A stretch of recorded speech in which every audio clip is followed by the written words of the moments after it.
Okay, let's talk about our previous lifestyles and if they've have any potential impact on our current fertility situations. So most people know that drinking, smoking, doing drugs, toxins are not good while pregnant and also not good while trying to conceive. And I'll get into that. Some people have different opinions on that, but I'll explain why in a minute.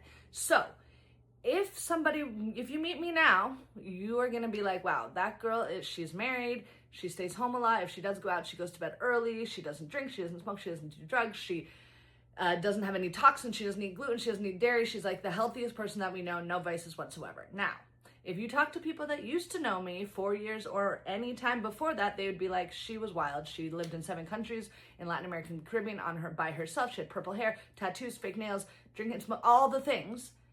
And so many toxins, right? So the total opposite of how I am now. Total opposite, so many toxins. Now, nobody obviously was telling me, I didn't even think I would ever find a husband, much less have the chance to have a baby. So I wasn't thinking about what I'm doing to my body and the potential that it can impact my fertility later on. And if I had, maybe if somebody had explained to me what I'm about to explain to you right now, maybe then I would have made different choices. However, my past is my past, and so here we are now.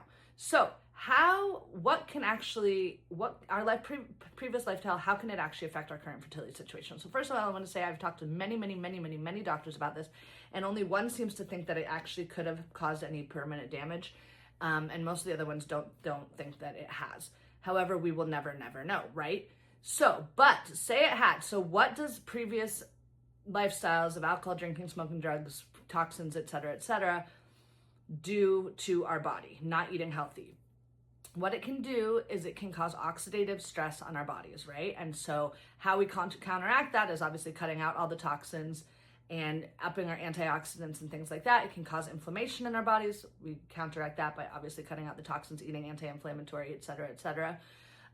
And it also can obviously cause other issues of lack of blood flow to our reproductive organs. It depends what drug, what alcohol, what smoking, what exactly substance or toxin that we're talking about.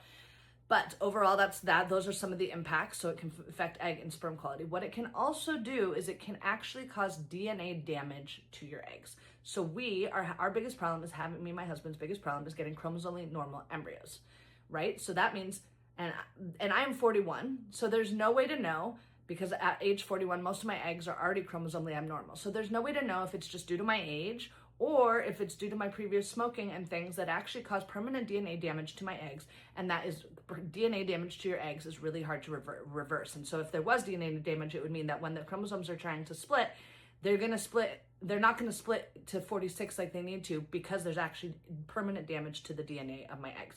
We don't know, we'll never know. Reach out with any questions.